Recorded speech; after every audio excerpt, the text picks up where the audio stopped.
All right, we are going to go ahead and get started. It is almost 6:30 and we really want to be sure to get you out on time. That's a big goal of ours. So we're just so excited to welcome you tonight to our first Pep Talks of the year. And it's a great turnout for our first one after having been through COVID. We're really, really thrilled that you made it a priority to come out and just have some heart-to-heart discussion concerning your kids. There's no better place you could be right now. So thank you so much for that. I'd love to introduce you to our counselors. Some of you are new, and we also have a new counselor. So at the end here is Dr. Lana Smear. I don't know if she may be new to you, but she is amazing. She is our middle school counselor. And then this is Kristin Gordon. She is our lower school counselor. She's new this year and is already doing just a fantastic job. I've gotten so much good feedback on Kristin. So we feel really blessed to have the staff that we have. Daniel Townsley, just to give you a shout out, is back in the back. He is our leader, our fearless student services leader. And then we have several other admin people here tonight that I know you'll want to mingle and meet, and we're just thrilled that you're here. We do these events, and we're really prayerful about who we bring in because we want to encourage you, and this truly to be a night where you feel challenged but also just encouraged. It's very hard today. Parenting is hard, and we realize that. So we hope this is a ministry to you. We want it to feel special, and we want you to feel loved because you are. We kind of try to keep it fun, so we've got some door prizes that we do, and we actually drew names before as y'all were going through the line. So here are our winners, and in our door prizes we just have family fun. So it might be a jigsaw puzzle, it might be some legacy spirit wear, something that will kind of encourage you as a family here. So the first winner was the Abink family. So y'all want to come on up and get your prize. Congratulations. Secondly, we drew Erin Boyd. So Erin, I know I saw her earlier. There she is. Welcome and congratulations. And then our last winner, and I may be pronouncing this wrong, but it's Andrew Janke or Jank. Am I saying that? Jank. Yes. There you go, Andrew. So we hope you'll come back to future talks as well. This little mic is kind of tough to. I'm used to a handheld. This is like the tiny little lapel mic, but we have 2 in the fall. 2 in the spring. We've got some amazing people coming. So you guys watch your emails. Hopefully you've done the save the dates from the Thrive. It's in the Thrive magazine. So just go there, save the dates, and then plan to meet us again for our future Pep Talks. So I'm going to go ahead and pray for us. I know a lot of us have already eaten, but let's just ask God to bless this meal and our time together.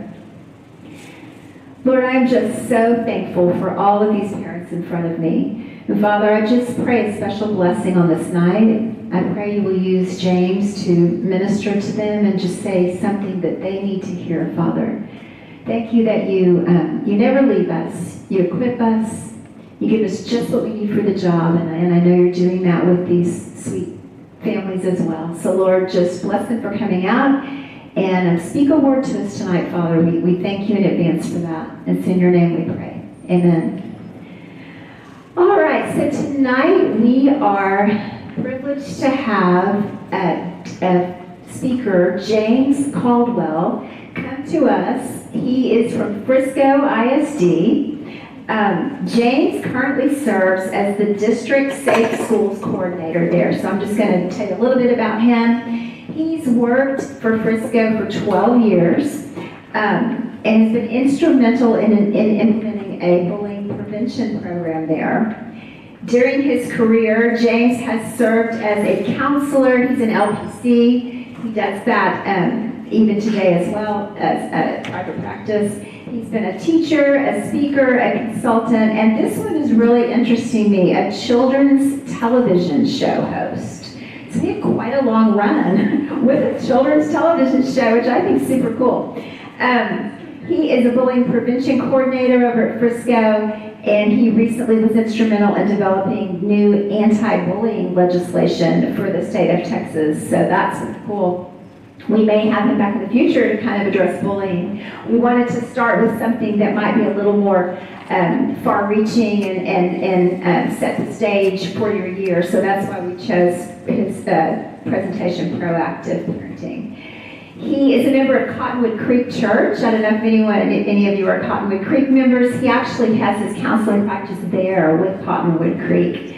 And his private practice, he specializes in anxiety, depression, stress-related disorders, perfectionistic issues, and marriage counseling. He holds his degrees, Master of Education in Counseling from UNT and a BS in Psychology from Texas State University. So tonight, James will talk to us about proactive parenting. He sent me his presentation beforehand. It's amazing. He's just going to touch on a variety of things. So within his presentation, you are sure to find something tonight that you can use in your homes and with your families. So James, you want to come on up? You give him a welcome.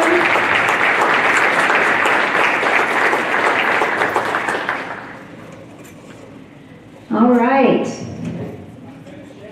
Not yet. You're just starting. Thank you. While I get this situated here, just turn to your neighbor and share your deepest, darkest secret.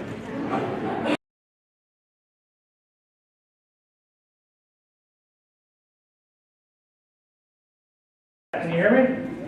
Man, that was easy. You never know with that. Okay. Yeah, that was kind of a interesting. I forgot I did some of those things. That was kind of exciting. I thought, is that me? I didn't even think that was me. Well, it's good to be here. How many of you have either heard me speak before or this is your first time? All right. Good. That's an inclusionary exercise. Make sure everybody's included. So now you all feel safe. We're going to talk about relationships a lot. So now that everybody's welcome. Whoa, I didn't know that was already up there. Talk about proactive parenting. I remember the first time I told my kids, I have a 22-year-old daughter and a 20-year-old son. He's at Baylor, he's a music major. He was 5th grade. And he said, "Where are you going tonight?" I said, "I'm going to talk to some parents about parenting." And he said, "Why'd they ask you?" You're never a prophet in your own town.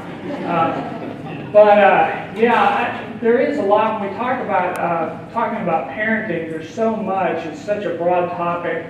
So I am going to just hit on several things that I see in counseling, private practice, also see it in the district. And then I think we're going to have some questions at the end. So for about the next 35, 40 minutes, I'll kind of run through these slides and just, if you could, just save your questions to the end. We'll have plenty of time to talk.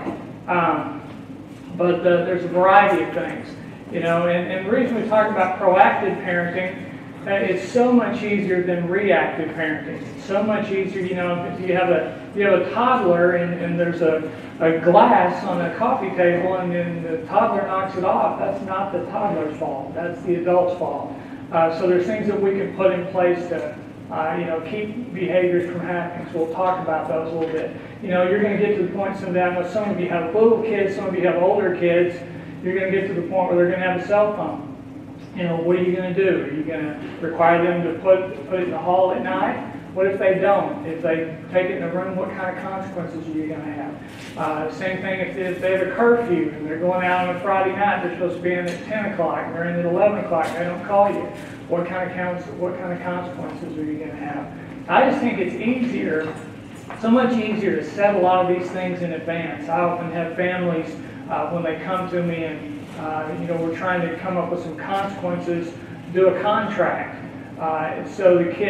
So that way you're not disciplining out of what kind of mood you're in. Because if I'm in a good mood, I might let my kid off. I'm in a bad mood, I might hammer them.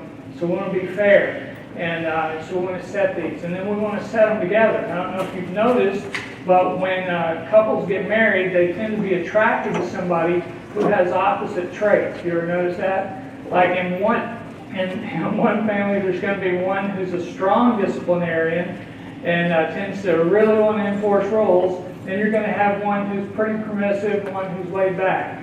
I see some smiles, so don't point your fingers there. And then you might have one who's real social and likes to go out. And I know when my wife's out of town, first thing I do is call all my friends. When I'm out of town, she tends to want to stay home and just chill. There's just differences there. And God put us together to help us average those out, kind of hone the rough edges. But we have to allow that to happen because sometimes some of the same things that attract us can push us away. We have to allow that to occur. So be thinking about that, kind of where you are. So we're going to talk a lot about balance, a lot about continuum. Pretty much most behaviors are on a continuum. Where, there's usually not a parent who's a complete strict discipline and one who's totally free-range permissive. We're somewhere in the middle. So we're going to talk about what the middle looks like. And the middle is usually where health is. The middle is where restoration is. And so that's where we want to be on most of these things. Not always, but in most cases, somewhere in the middle. All right. Now, how to be a parent? There's so many things out there about being a parent. I just want to quickly get all the things that you hear about out of the way. So how do you be a parent in 2021? Take a deep breath here. Here's what you have to do. Make sure your children's academic, emotional, psychological, mental, spiritual, physical, nutritional, and social needs are met, while being careful not to overstimulate, understimulate, and improperly medicate, helicopter, neglect, allow them to experience discomfort or interfere with their happiness in the screen-free, processed foods-free, GMO-free, negative energy-free, plastic-free, positive body-free, socially conscious, passive but also authoritative, nurturing but fostering independence, gentle but not overly permissive, pesticide-free, two-story multilingual home, preferably in a cul-de-sac with a big backyard and 1.5 sibling space, at least 2 years apart for proper development. Also, don't forget their range play dates, test prep classes, blueberries and coconut oil. Now, we do all that, man. Then we're going to be ready. Now, obviously, we won't get to all that tonight. There's some truth in some of these things, but then I think we get focused on a lot of things sometimes that really don't make that much of a difference. But so we'll focus right now on what tends to work. How to be a parent literally every other generation. Feed your kids sometimes and tell them to be home by dark. How many of you were brought up that way, where your parents just... I grew up in McKinney when McKinney was 16,238 people, and I remember that because it said that on our city limit sign forever. I went to high school there when they had one high school. Frisco was just tiny. There was nothing in between McKinney and Frisco. There was no schools except one on the west side of 75. So it was a lot different back then, and you grew up with the same people. And you went to church with the same people, same doctor, same dentist, and so when you grow up in a community like that, it buffers trauma. You have a lot of people to depend on, and you know where your resources are, and the families look out for each other. A lot of our kids don't have that today. I was at a training this summer with a bunch of high schools, juniors and seniors, and I asked, raise your hand if you were born in Frisco. And out of about 100 people, 3 people raised their hand. So most people, especially I was talking to Daniel about this a minute ago, a lot of families moved here during COVID, and they didn't have the church. They didn't have the outlets that you normally have, so they were isolated. So we'll talk about the effects of isolation and how that's worked. So it's a little more than this, but a little less than the other one. So objectives, we talk about balance, prevalence of mental health problems, preventing and responding to emotional problems, why such high rates of anxiety, kind of my view of it, responding to issues, perfectionism, and preventing and responding to misbehavior. So those are the topics that we'll talk on. But we all want our kids to be successful. Aristotle said over 2,000 years ago, the goal of education should be to make kids both smart and good. And so we don't want to forget the good part. Most of the reason we lose our jobs is not because we can't do the work, wherever we're hired. It's because we struggle to get along with people, or we don't have the character that we need for that job. And so it's important. When you think about it, what makes us successful? What makes us happy, live a long life? Just throw out some things. What would you think? Anyone, just throw out. Peace. Eat? Peace. Peace. Peace. I just said eat and then peace. Okay? Yeah, peace. Well, you did say peace. Good health. Good health? Reading? Love? Yeah. Harvard did a study. I don't know if how many have heard of the Harvard Grant Study? Very many heard of it? It was in 1938, and what they did is they took 268 sophomores at the university. They followed them for 80 years, and they also followed over 400 men from inner city Boston. And they followed them just on a lot of different traits. And what they wanted to know is what helps people live a long, healthy, successful, happy life. And they found some of the things that you've talked about. Remain physically active, didn't smoke or abuse alcohol, had healthy ways of handling life's ups and downs, so good, strong stress management, maintain healthy weight, maintain loving relationships. Of those, which do you think turned out to be the one that had the greatest protective factor? Loving, healthy relationships were by far. The study found strong relationships to be far and away the strongest predictor of life satisfaction and overall health. Again, this last year with COVID, we do a Safe School survey in Frisco each year, and we survey 8th graders and 11th graders and also staff. And the people who were under the most pressure from going through the last year during the pandemic were the people who were isolated the most and they watched the most news. Those two things. If you did those two things, that was not a good combo. I used to watch all the Sunday morning, I'd record all the Sunday morning news shows and catch up on those, and then Channel 8 News. Dale Hanson's retiring. I hate to see Dale Hanson retire. Anyone watch Channel 8 News? Yeah. Sports. But I used to watch all the newscasts, and man, you do that very much, you don't even want to wake up. You don't even want to go to work. I mean, you start the day off with a hurricane, fires, and floods, and pestilence, and famine, and like everything you can think of. So that's not a very positive way to start your day. So we found this to be true in our Safe School survey. Kids who felt connected to school, enjoying school more, better academic outcomes, better school attendance, higher graduation rates. They have decreased risk factors for almost every behavior, less likely to bully or be bullied, self-harm, harm, or have disruptive behaviors. So just in every way, it tends to be a protective factor. Here's an example. Here's the questions. I feel like I'm part of my school. I belong. Look here at the kids. These are the kids who make A's, mostly A's and B's, B's and C's, C's and F's. Look at the kids who say not at all, that I don't feel like I belong. In the A's category, only 5%. Almost 50% of students who are making C's and F's say that they don't feel like they belong. How many good friends do you have at school? None. 3% of the kids who make A's. 18% of the kids who are failing. How many adults in your school do you feel like you have a positive relationship with? The kids who are making A's, 13% say none, and then 36%. So in almost every way, just being with somebody. You know, a lot of times counselors, you can be with or anybody. You don't have to be a therapist to be therapeutic. But just somebody sitting with you and listening and not judging you, you just feel better, no matter what they're saying. They don't have to say anything. They just have to be there.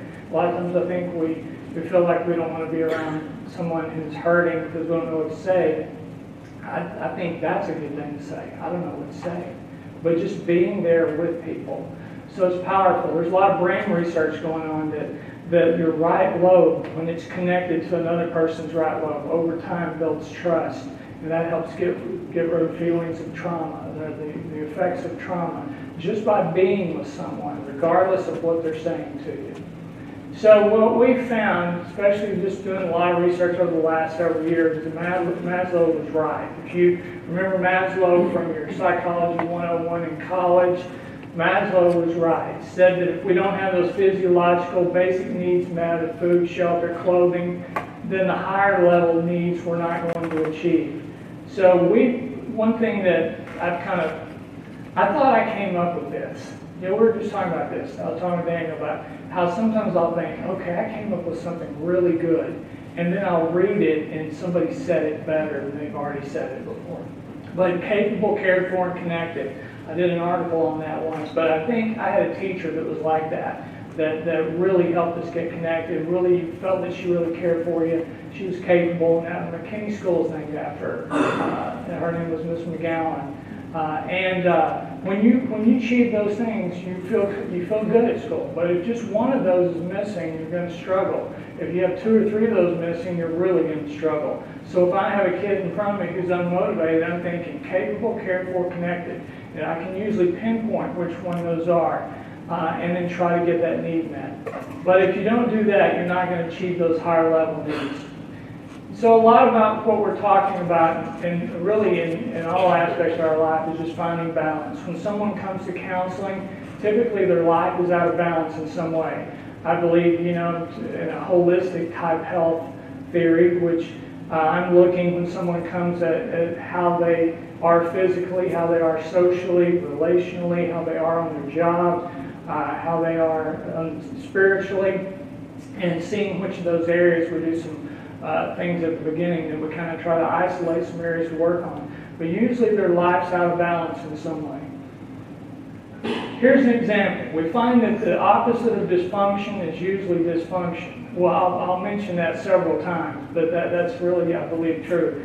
But finding balance. If all we do is play, like if all I do is have fun and go out with my friends and play golf, play golf. But if I did, or go fishing, or watch football, if all I did is that, I might not have a job. But if all I do is work, I might never see my kids or get to watch football. So usually, if I look at my own stress in my life and I'm feeling stressed, I usually can see which one I'm doing. When I was growing up, I think we had kids who play too much. Nowadays, I think we have kids work too much.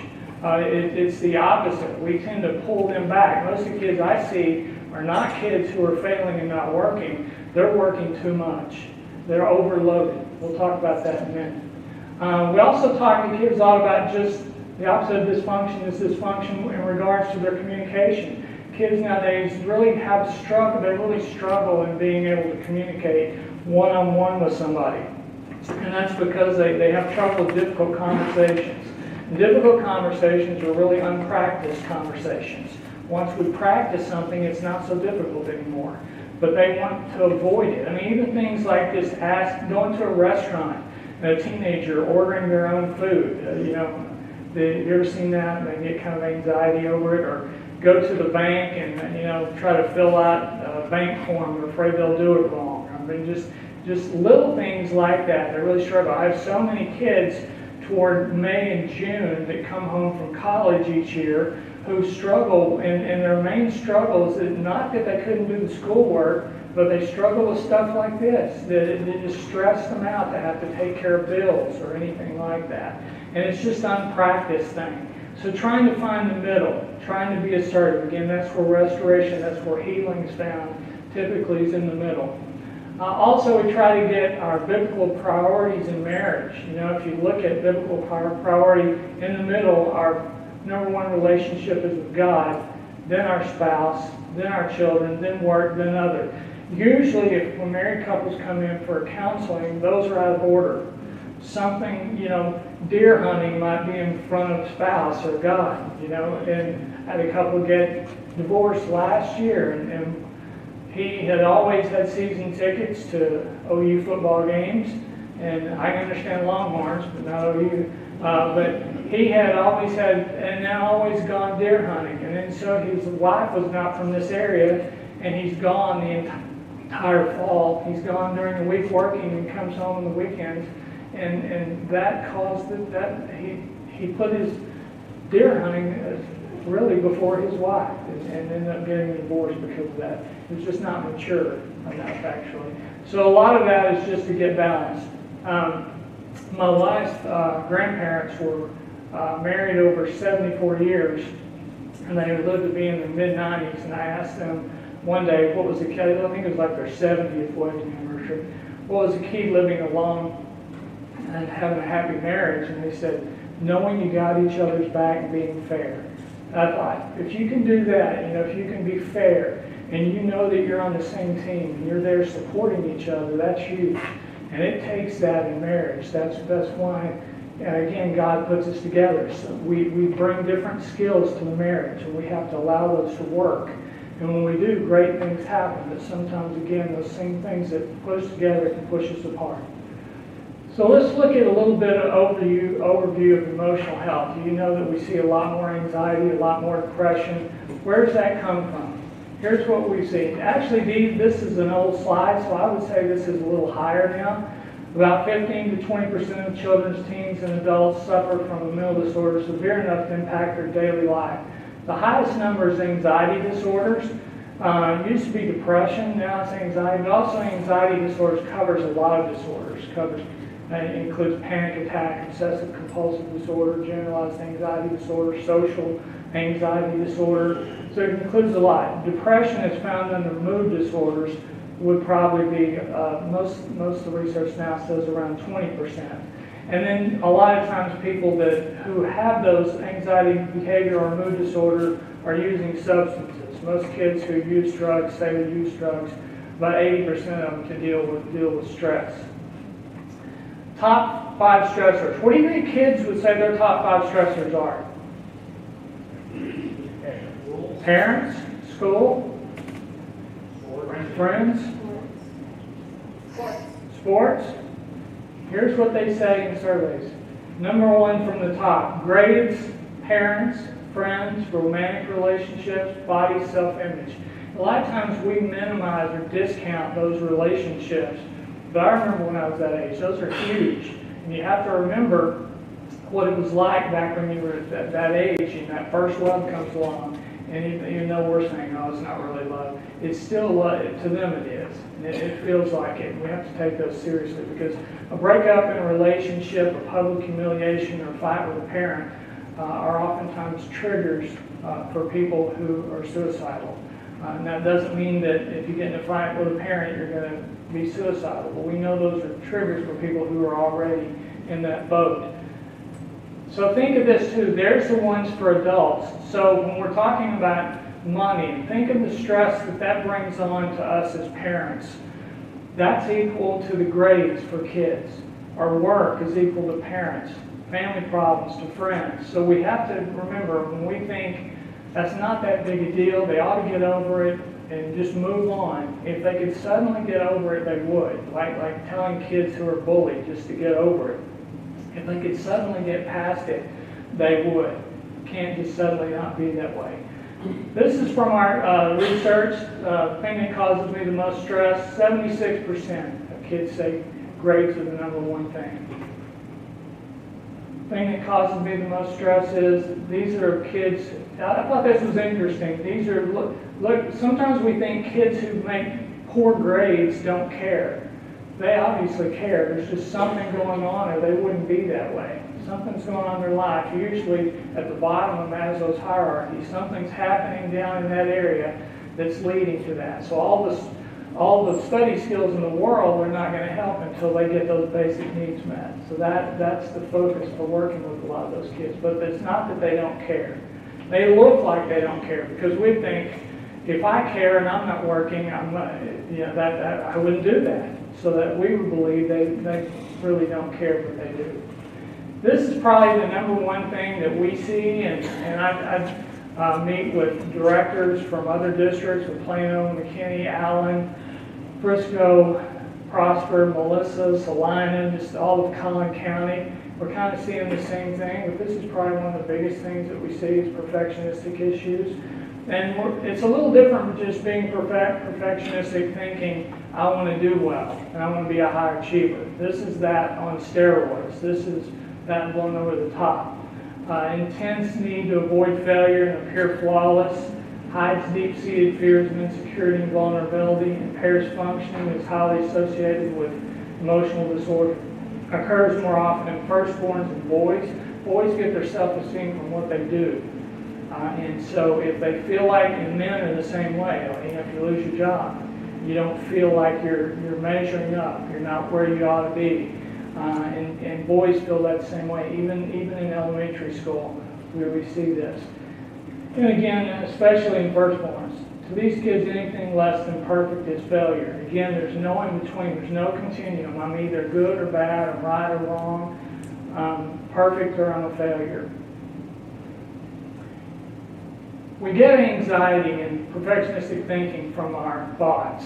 Anxiety comes from our thinking. You know, we can't always change the way we feel, but we can change the way we think, and sometimes by changing the way we think can change the way we feel and behave.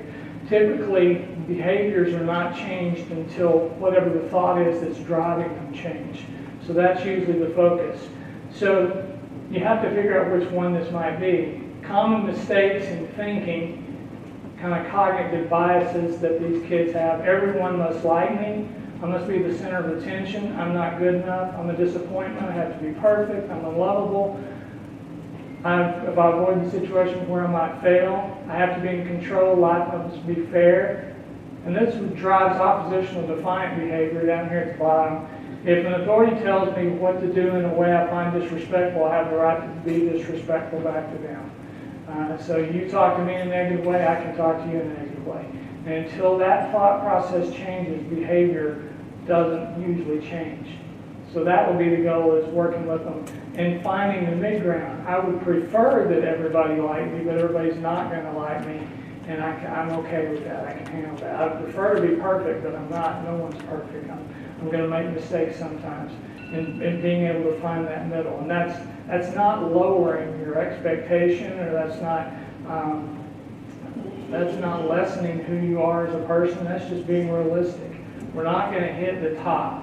And another problem is that we have a lot of times with these kids who are perfectionistic, there are super kids, the super students that take 3 or 4 different extracurricular activities, or in all college place type classes. They tend to do really well up to having about 2 or 3 extracurricular activities. And they can still pull their grades off, but when we look at their traits on depression and anxiety, they start going way up when they put that much pressure on themselves. So they're appearing that they're okay, but they're not. And again, here's what we see, is that we just get overloaded with everything going on in our life. And I believe, as far as emotional health, in the theory called the stress load hypothesis. That was kind of exciting. That was the best part of this night to me. Do that again a little bit. Just throw that out, maybe a random song or two. I remember I used to play drums at Cottonwood, and I was up there, and then after we play, I would go out and sit in the audience, and I remember hearing a phone going off during the sermon, and the pastor kept looking around. I told my wife, I said, somebody left their phone up there. And then all of a sudden I remember, that was me. I was the one that left. I never did tell her that was my phone. But stress load hypothesis, just that we all inherit a predisposition. A predisposition is a tendency to respond to the environment in a particular way. And so if enough stress is put on us, that predisposition might show up. And for some people, it could be that they inherit weaknesses in their body, like in stomach, like for my family, it might get reflux. My wife's family is migraines.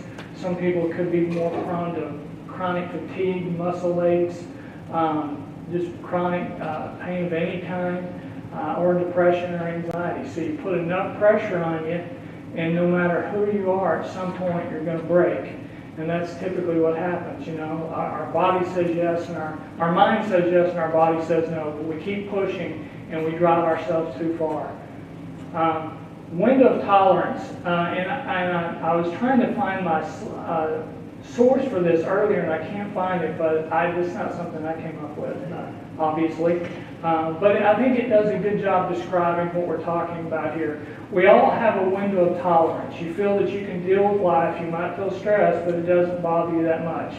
You feel calm, connected, and your reaction is controlled. And that's caused by genetic factors, some very small part of it, but some Some traits have a stronger genetic component, like some forms of anxiety, also bipolar disorder has a stronger genetic component, but for the most part it's environmental things, experiences, things going on in our lives. So ways that we learn to handle emotions growing up, stress management that we learn can broaden that window of tolerance.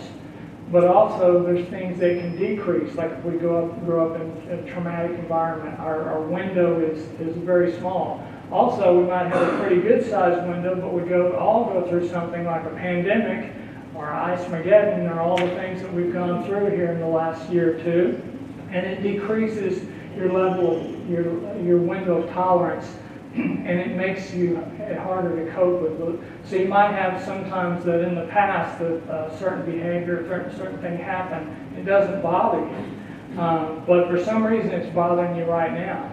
It's because just of everyone right now is going through what we would call an adjustment disorder.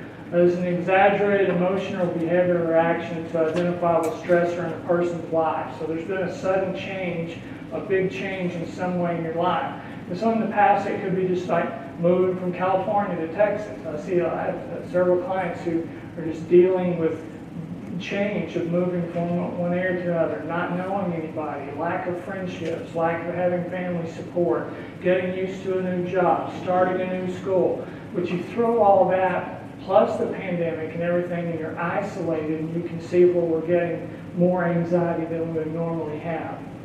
So these are some of the things you might see in your kids: depressed mood, worrying, nervous. These can occur with almost any emotional disorder. Increased behavioral problems, aggressive outbursts, more impulsive, family separation problems, isolate self. Some people, when they get stressed, are more extroverted, and they vocalize it, and they might get angry. Other people might get quiet and isolate and shut themselves off from other people. So those might be some of the things you might see that you might want to talk to your counselor here about.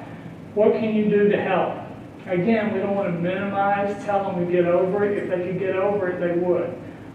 We imagine with our own stress, we struggle to get over it. So imagine how kids are. They're not able to do it. They don't have the coping skills we do. So be patient with re-engagement. It might take a while. We're seeing it's really hard for a lot of our kids who struggle with social anxiety disorder. They liked virtual school. Those kids love virtual school. They want to come back. But the problem is, to get past anxiety, you have to experience whatever's causing your anxiety. Gradually exposing yourself to whatever you're anxious about is how you get over it. Isolating and staying home is not helpful. But, it's hard for some of these kids to go straight back from being at home to being full-fledged in school. So we have plans to help them get reacquainted to school a little slower. And they might have passes where they can go down and talk to the counselor for a little bit if they start getting stressed. But just not pushing anybody too hard, but also not keeping them from whatever's causing their struggle. Let me look through. I'll talk about growth mindset in just a second. Talk with a teacher, counselor, focus on gratitude. There's a lot of research. Sean Aker wrote a book called The Happiness Advantage. It's a great book. We did The Happiness Advantage. He worked at Harvard, and he worked with freshmen, and they had high rates of suicidality. And what happened was that he found in his studies that had a lot of kids experiencing anxiety because wherever they had been, they had always been the best, and all of a sudden they weren't, and that overwhelmed them. They couldn't handle it, so much so that they did away with GPAs for freshmen. You either passed or you failed because there was such high rates of depression and anxiety. So focusing on gratitude is one of the things he found. That if you focus on gratitude, if you write down 3 things a day that you're thankful for over a 30-day period, tends to be as effective as antidepressant medication in dealing with depression. So it helps you scan the horizon for positives going on in your lives instead of negative things going on in your life. And there were other things that he found, but that was one of the major ones. I encourage a strong work ethic, grit. We have a lot of kids now, we'll talk about this in a second, that lack grit, or that when trouble comes, they don't run. Well, some might run from it, but they just don't want to encounter it because one reason is they don't want to fail. or it might just be too hard. Be intentional about finding ways for your child to connect, because we talked about everything you can do, connection is going to be a buffer. Also, when I talked about just a second ago, there's a form of counseling called cognitive behavioral therapy, which really talks about changing the way you think to change the way you feel.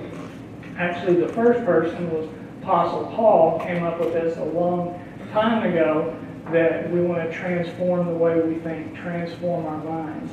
So that's really, when you're going to counseling or you're really getting down to business and you're working on yourself, that's really what you're doing, is you're transforming your mind. So what's happened to make prevalence of emotional disturbance so high? There's a good book, came out about 6 or 7 years ago, might be a little longer now, by Tim Elmore. He also wrote some character traits stories called Habitudes. He's a Christian guy. He goes to First Baptist Jonesboro, Georgia, and he's good friends with the guy who owns Chick-fil-A. They go to the same church. And this guy did a lot of trainings around the country. He's a motivational speaker. And so as he was doing these trainings for Chick-fil-A, the managers would say, you know, I don't know what it is, but a lot of these kids nowadays, they get overwhelmed with problems. If I get onto them, they get real upset, they get emotional, they have trouble showing up on time, and they don't understand the importance of being on time. They seem overwhelmed with everything. So he started doing this research, and that's where this book came from. And so what he found, he called Generation IY, kids who were born after 1992, who grew up. I stands for the internet, grew up with the internet generation. This is like everybody gets a trophy, nobody's a loser, everybody's a winner. I remember my son, I think, was in 4th grade before he realized he had never won a baseball game. Because they didn't keep score. I remember him saying, God, we lost. And I thought, son, you've never won. I've lost since kindergarten, but all you did was go get snow cones. They didn't really care. But they started keeping score all of a sudden. You know, you didn't really have to do anything to be the champion. You were just all the champion. Everybody was a champion. Everybody was a winner. No one was a loser. And then we had parents who overprotected, coddled, didn't let kids experience failure. And then we had the self-esteem generation, where we focused so much on just how you feel about yourself, which led to a lot of arrogance and entitlement. And then what happens is these kids get to middle school and stress hits them and they get overwhelmed because we've told them they're never going to lose, and all of a sudden they try for cheerleader and they don't make cheerleader. They try for the football team, they don't make the football team. They're not starting anymore. And they become overwhelmed, and it led to some of the emotional problems that we see. So I believe that's had a lot to do with it. I think we're getting better. But he wrote a new book that just came out, and it's about the pandemic. And so he adds on the fact that these kids, nowadays generation, has a lot of the same traits, but also a trait they have is they don't have a lot of hope. They need encouragement. They're very cynical. They're very mistrusting of adults, and government, and just everybody's out to get them. So he talks about the greatest generation during the Depression coming, you know, they've had several challenges, different challenges, but a lot of loss and natural disasters, wars. Ever since these kids, our current kids, have been born, that I didn't grow up with. I grew up with a different set of circumstances, but they feel pretty much overwhelmed and they don't feel like things are getting better. And so that he offers a lot of things that we can do to make that better. So what can we do? Here's another thing that we see as educators. Now, I see this as an educator. I also saw this as a parent. This was when my kids were probably in middle school when I first saw this. 1969, you display these bad grades. So you have the parents on the side of the teacher, and then the child's on the other side. Today, displaying your bad grades, and you have the parents on the side of the kid, and it's against the teacher. Again, I think where health is in the middle. You know, when my kids were having some issue, if they told me about bullying or whatever, some issue going on at school, or something their teacher did, I would contact the teacher. And I would say, here's what he said. What's your story? Can you give me more information about this? And the teacher might give me. And sometimes the teacher was in the wrong. Sometimes my son or daughter, they were in the wrong. And I wasn't there to really find out who's right or wrong. I was there to solve the problem. So I think that's what we have to focus on, not being on either side, but working with your school, being in the middle. I mean, they're here because they care about kids, and they want to help kids, and you have to trust that that's true and allow that to happen. But sometimes our kids, no matter how good they are going to make mistakes. They're not going to always make the right choice. And they're going to be a little bratty kid sometimes, and I was, and you might have been. We all make mistakes, so we want to allow a little bit of grace. But I wouldn't pick complete one side or the other. How much do I allow my child to struggle? So again, opposite of dysfunction is dysfunction. Solving all their problems is not helpful. And neglect, abandonment, dysfunction, that's both of those are dysfunctional. Somewhere in the middle. But again, we tend to marry somebody with opposite views on this, which makes it very hard. I had a couple who was in the other night for some issues similar to allowing their child to struggle. They were solving everything for this 3-year-old girl, but they talked about how she ran the home and she was in control of everything, and she dictated what was going on in the house, and she's 3. My thought is, wait till she gets 16 if she's doing that when she's 3. So we've got to start some. But where it came from is she almost died at birth and had some difficulties, and they thought she wouldn't make it, and they feel real sorry for her. So they wanted to back off on her, so they haven't put much pressure on her or held her accountable for her behavior. And you have one of the parents wanting to do that, and the other one not wanting to do that, and the struggle is where you meet in the middle. So that's kind of what we're working on right now. There's a good article out a few years ago called The Overprotected Child, Overprotected Kid. Just talked about a lot of things like helmets and all the things we put in place on playgrounds and all these things we've done. And I'm not saying that's a bad thing. I had my kids wear helmets. But they found that as far as like accidents or as far as like causing kids to go to the hospital or whatever, hasn't really, there's no difference in the way it is now and the way it used to be with all the protective gear that we've put in place. And you know, again, we used to allow our kids just to go out and play. My kids grew up in McKinney. We moved to Melissa when they were in 4th grade. I really liked it because it reminded me of McKinney growing up. They were out in the subdivision, but they had this creek where they were going down to, and they were playing. They built a fort and did things that I used to do growing up. And I think kids don't need play dates. I think play dates are more for the parents than they are kind of like a 1st grade birthday that costs $10,000. It's not for the 1-year-old birthday party. When I did my entertainment show, we were part of an event once. These parents, I bet they spent $30,000 or $40,000 on a 1-year-old's birthday. Now, obviously, that's not anything the kid's going to remember, but I think a lot of us do that. But with the kids, I think climbing trees. You know, they're probably not going to kill themselves to learn to climb a tree or play outside. So just little doses of this builds psychological immunity. I thought I had that on there. Psychological, like physical immunity. You know, we're exposed to things, and that tends to develop our immune system. The same thing's been shown to be true psychologically. If you don't allow them to struggle, they're not going to learn. I like this. In order to learn to deal with normal frustrations, life's ups and downs, we have to be allowed to experience them. This Birds of Prey Center in San Antonio, where they get birds like hawks and eagles that are hurt in some way, or maybe they're babies, and they raise them. But how they raise them to eat is they tie their food on a string and sling string around it, and the bird has to catch it to eat. Otherwise, if they fed the bird just like we would our cat or dog at home, it would be dependent and it wouldn't know how to live on its own. And I think kids are kind of that way. We have to gradually let them loose. We don't want to just throw them into problems and jump off the diving board when they don't know how to swim, but we don't want to keep them completely out of the water either. if you're not sure you're doing the right thing, so a lot of times parents say, okay, where do we draw the line? This is just kind of my thought. Just ask yourself, if what I'm doing right now is helping my child become an independent, responsible adult who can function in the real world. If the answer to that is yes, then you're probably on the right track. If the answer to that is no, then you have some movement on the continuum to do.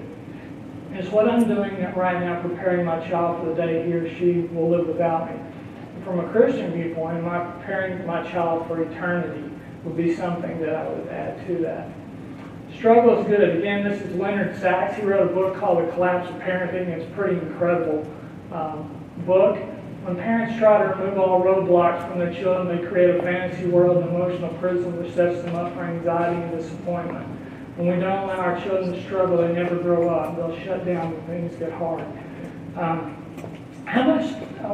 Where are we on time, Ms. Snyder? Well, I just stood up away from my clock. Let's 7:20. We're Okay. 7:20 right now.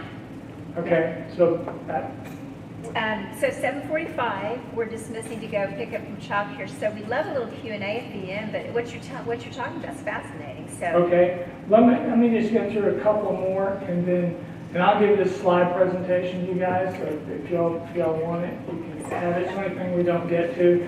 I won't go into this today, but how many are familiar with growth mindset? Carol Dweck, the book Mindset. Won't watch this. Mindset, she talked about a fixed mindset and a growth mindset. Fixed mindset is the fact that it believes that you're born a certain way and you're not going to change. You have a certain level of intelligence, athletic ability, music ability, math. People who say, I can't do math. That's a fixed mindset. Or growth mindset is that, okay, I have a certain level of intelligence I might have been born with, but I can always get better. I can always improve. And what she found is that one way we can help kids with that is when we focus on effort and progress over outcome.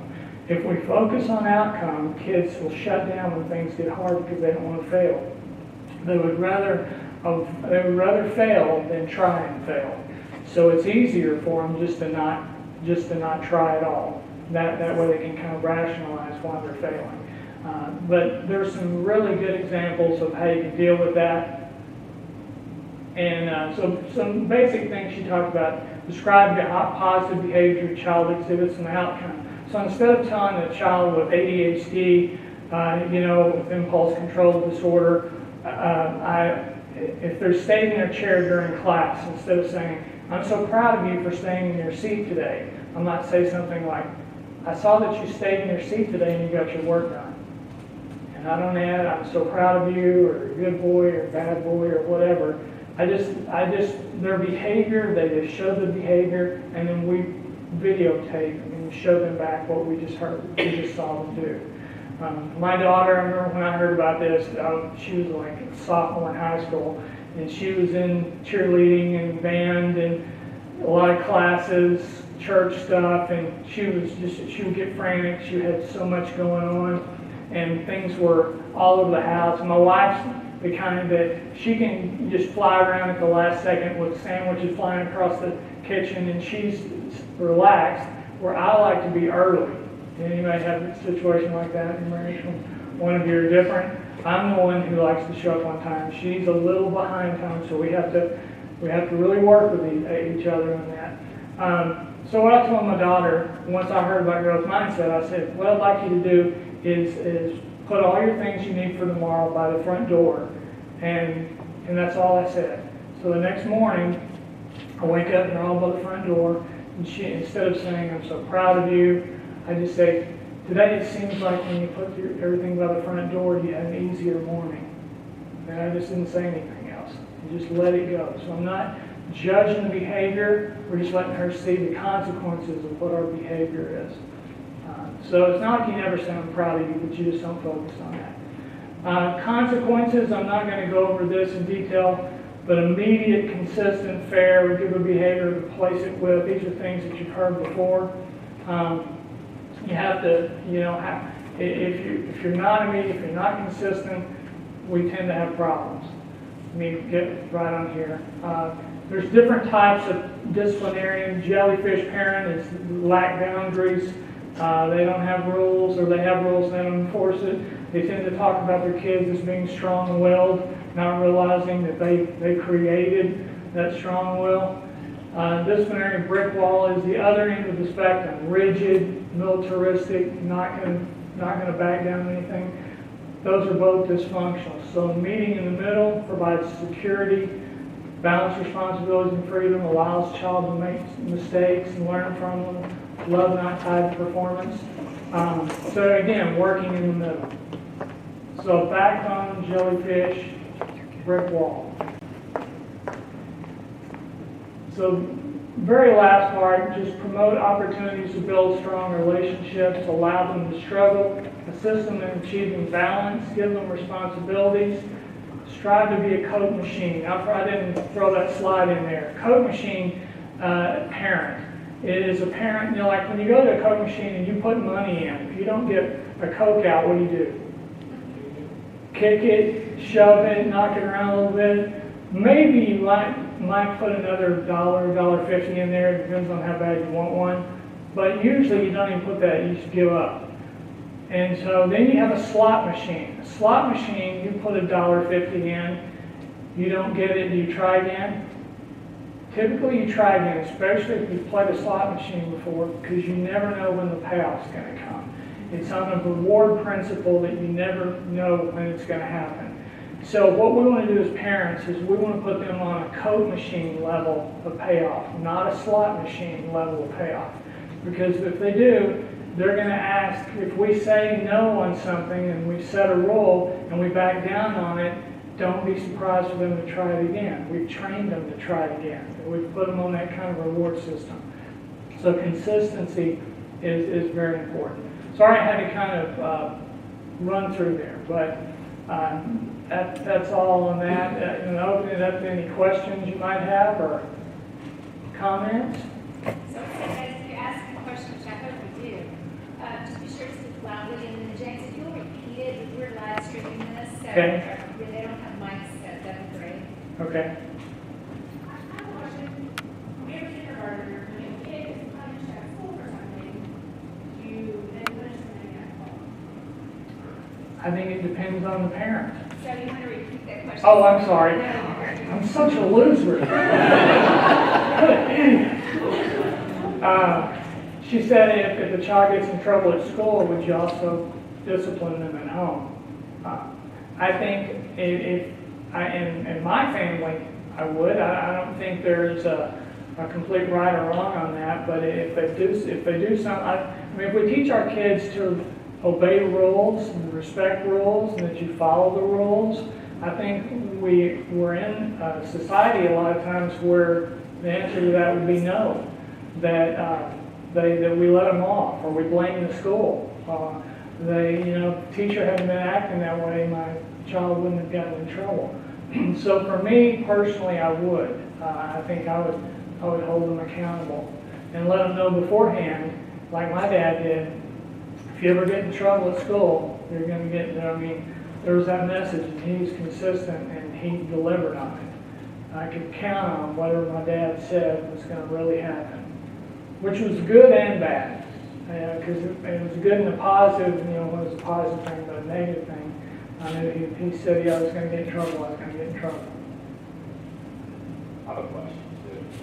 So, it seems like this is a generation, we have a 3 and a 5-year-old, and we often find that we're relying on screens to help us do parenting, because there's so many things that are requiring our attention. How do we create a better balance to parent more and have less of this time?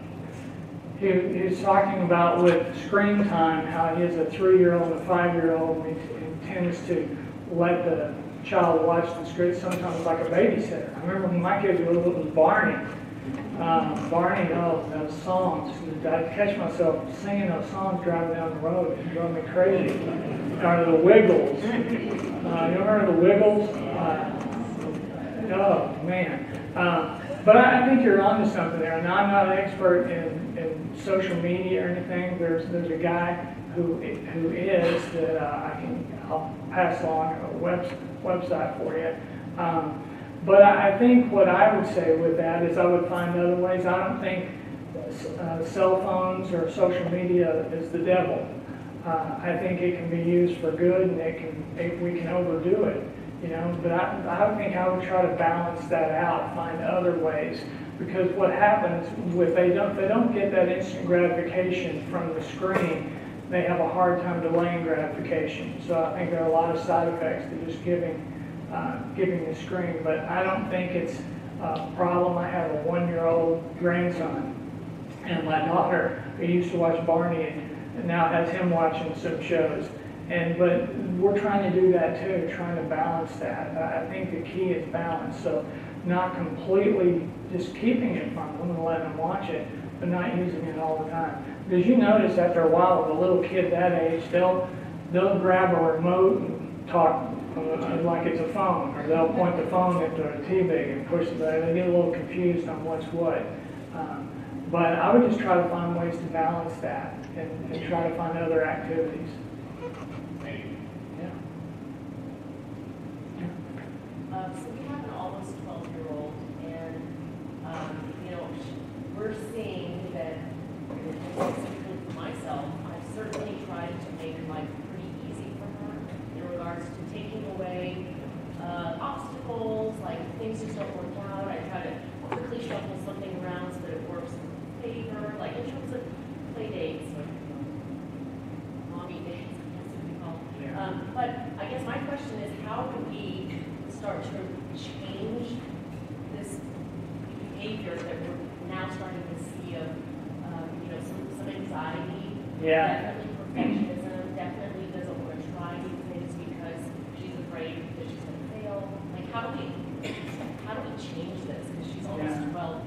Yeah, what you're saying is, you know, like a lot of us, we've allowed our kids to maybe, we've solved some of their problems for them, and now that we're trying to back off on that, kind of what do you do? And what I usually see, because I have families, and I'll ask the teenager, hey, your mom comes up and gets you out of bed every day, she checks your homework every day online, she does. Because the kid's saying, I want my mom to back off. That's what they're saying at first. But then when you talk to them, they're like, oh, well, maybe gradually do that. And I think typically that's what you have to do. But I would be open about it and just saying, you know, look, I was trying to help you, but maybe I've done you a little bit of a disservice here because I was really trying, I didn't want you to struggle, didn't want bad things, I wanted to protect you from things, but because of that, I would talk to her about growth mindset, fixed mindset, because I use that in therapy. I'll let the kids, and hey, where do you have fixed mindsets? Where's your growth mindset? What can you do to develop a stronger growth mindset? So if you focus on effort and outcome over results, and help her slowly change her habits, you know, if you check grades 3 times a week, make it 1. You know, gradually, and let her know before long, you're going to be out on your own. You're going to be doing this by yourself. I'm here if you need me. I'll always be here if you need me. But I believe you can do this, and show her that you believe she can do it. So you talk about efforts and progress over outcomes and results. In my career, I get paid based off of outcomes and results, and not so much efforts and progress. I understand that there's balance, but how do we get it to make it become so? I always know that as we get into middle school and high school and into college, how do we make sure that we're prepared to deliver results in their careers and life?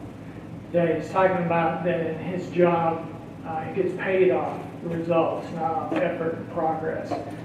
And so how can we get our kids, I think sometimes what we're thinking is that we're having them settle for less. Is that kind of what you're thinking? Is if we're going to back off, maybe they're going to be shortchanging themselves, and you don't want that to happen. You want them to try. Yes, but I want them to, it's like I expect them to complete what I've asked them to do. I expect them to complete what teachers and school has asked them to do, what the coaches asked them to do. Yeah. Well, I think there are certain objectives to where, and we don't strive for perfection, but we're gonna strive for excellence, and you define what that is in your family, and that, you know, we want you to pass your classes, or we want you to, whatever they're capable of, you know, but having that limit there, that you're not trying to push them beyond what they can do, if so, they might shut down.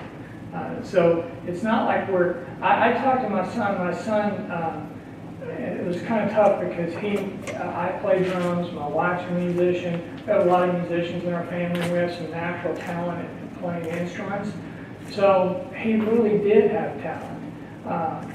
But I try to always help him focus on the fact, you know, it's talent plus passion, plus being a good person, all that together that's going to set you apart.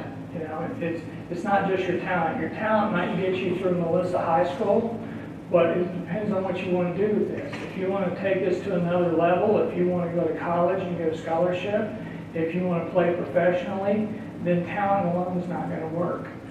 So I think having those kind of conversations where you're not saying, if you don't hit this goal, you know, or, you know, we're withdrawing love or affection or criticizing you in some way. I think you have to be realistic with them, and what the answer is for one of your kids might be different than the other one. Because my daughter didn't have the same, she had more academic ability than he did. But, so I'm not ignoring that, but I'm not just saying, oh man, you're great, you're so good. Because he's going to get to a point where that won't work. There's going to be people better than him. He found that out when he got to Baylor. So there's some people better than, what was it, Melissa High School. But he's worked hard, and so we really focus on hard work. My dad was a building contractor growing up. So I've had to back off because I've worked sometimes too hard. And so for me, those early messages, be a good Christian, a man of your word, and a hard worker. Those were literally things my grandfather taught me. And then there were things that my dad and grandfather practiced. I saw them live that life. So then when I got older, I would feel guilty if I wasn't working, because I worked every Saturday growing up just about, and through college. And then in my adult life, my wife was like, why do you have to be working? You know, it's Saturday. All your friends are not working. But for me, in the back of my head, it was telling me, you need to be working. You need to be working. But that kind of mindset can be good for you, but it can also drive you to have stomach problems, headaches, backaches. I'm a firstborn. Firstborns tend to be leaders, or they tend to be strong in their community, rule followers. They also have high stress levels and high anxiety issues because of that. So I think it's balanced. You have time? Yeah. 10 minutes. So, yeah. Oh, 10 minutes. Think Good. about that. You can talk for 10 minutes. Here, that's kind of a little bit as well. So you mentioned grit, and one thing that came to mind from my own experience are overcoming adversity at a young age. I think it was a little bit lower down in Maslow's, hierarchy needs, whether it was plumbing or whatever it was growing up. We live in an environment today from this institution where maybe money isn't as much of a struggle, or safety isn't as much of a struggle. How do you position, or how do you create opportunities for kids to know in a structured environment or in a structured environment, overcome adversity, and all of that? I mean, work ethic, faith, and grace, and other activities. Kind of that grace to persevere through adversity, relatively safe environment. Which works? Yes. You're talking about how do you develop grit, hard work, strong work ethic. I think, one, you have to set that example. And you have to, like me, I set it too much to where I work too hard. And so my kids have seen that, so now they have a little anxiety because of that, because they feel like they need to be working hard all the time. So talking to them about how that's affected me, so I want to still push myself hard. I want to be known as a good worker. When I go somewhere, whether it was in Boy Scouts or football or fraternity in college, whatever, I did my part. I wanted to work, and I wanted people to see that. So I think that you can do that, but then you have to balance it and let them know. But when you get so far and you get to the point where it's affecting your health or relationships or your relationship with God or whatever, we have to put those in priority. I think having conversations like that are important. So you set the high standards. It's not that we don't want to set high standards. I certainly don't want to do that. But I talked to my son about if you want to be the best, then it's going to require a lot of work. And we'll be happy with you just being the best in Melissa. That's what you want to do. We'll be happy if you go to Baylor in your first chair. We'll be happy if someday you're touring with a band or playing on Broadway. But we kind of threw that in his plate instead of feeling like we're pushing it so much to where it's all or nothing. And I think sometimes with sports, God, we're in a competitive area where our high school sports are so important. And you see kids starting to play ball when they're tiny. And they're in these leagues and select teams. And I think, and if you want to be, if you have the talent and your kid has the talent, you want to push that. I think kind of like I did in the band, nothing wrong with that. Getting all the camps they need, the training they need. But if it gets to the point where it's affecting them, where they seem to be all caught up in it and they're not having fun, they're just like a little machine, like a little robot going out there. So if they're enjoying it and they're able to have a balanced life, I would say push them to that point. If you notice them isolating, shutting down, fearing failure, not wanting to try new things, it means they've hit a wall. Maybe one more question. Guys, we got some good questions. I know. Yeah. We were talking about having a conversation with your children. So I have to read the boys and have a conversation. We'll also have a conversation. So getting them to try to communicate or try to talk. But if they're struggling with something or they can talk, Our question is, how do you get boys and men to talk? We run out of words by around 2 o'clock. So by the time we get home, we don't have, women communicate to build rapport, men communicate to solve problems.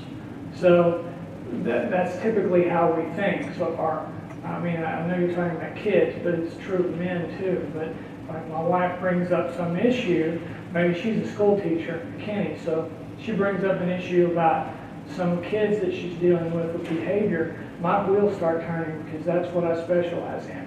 So then what I want to do is share with her what she needs to do to fix that kid. When in reality, she already knows that, and what she wanted to hear was, "Wow, you've got a hard day, haven't you?" So I think having those conversations with boys, and also just realizing that just because they're not looking at you, or they play like they're not listening, they're hearing what you say. I think that's true. You can think about that growing up when you were in church and you're drawing pictures or whatever. You still hear a lot of what's going on around you. And sometimes, like when I asked my son, I would say, "Has this ever happened at school?" "No." I would go, "Well, if it ever does, this would be a good way to handle that." When in reality, I know it's happened at school. So I'm not going to take him saying, "Oh, that hadn't happened," or "That won't happen." Well, if it ever does happen, here's what I would do about it. And you have an option. You could try this, you could try that. So I would throw those out there. If you ever get in a situation, you're at somebody's house and somebody's drinking and they're driving, what are your options? And so I would problem solve with it. Okay, those would work. So let me know that if you get in that situation, you'll do that. Yeah, I'll do that. So I think just keep talking to them. Don't let them get out of it. And they won't like it, but do it anyway. All right. Yeah, some great questions. And if you have any others, feel free to email me. Be glad to answer anything else that comes up. Thank you so much.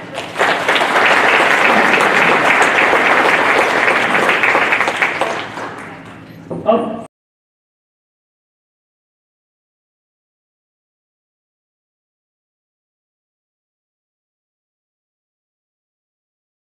Yeah, that was great. I felt like I was drinking from a fire hose, didn't you? Just all the information, and what a good way to start the year. Just kind of hit on some of those things that help us be proactive, because I know as parents, your hearts, I can tell from your questions, you want that, and you're great parents, and that's why you're here. I applaud you for being here. And I know that sometimes situations arise, and many of you probably didn't even share. Some of you have needs that are, even deeper, and you're really hurting with some of the issues that you're facing with your children. So I would just encourage you, every one of you, to reach out to your campus counselor, your division counselor, and that's what we're here for, you all. We want to minister to you just as much as we do to the kids. That truly is our heart. Your kids are here, and you've entrusted them to us, but we also feel a partnership with you.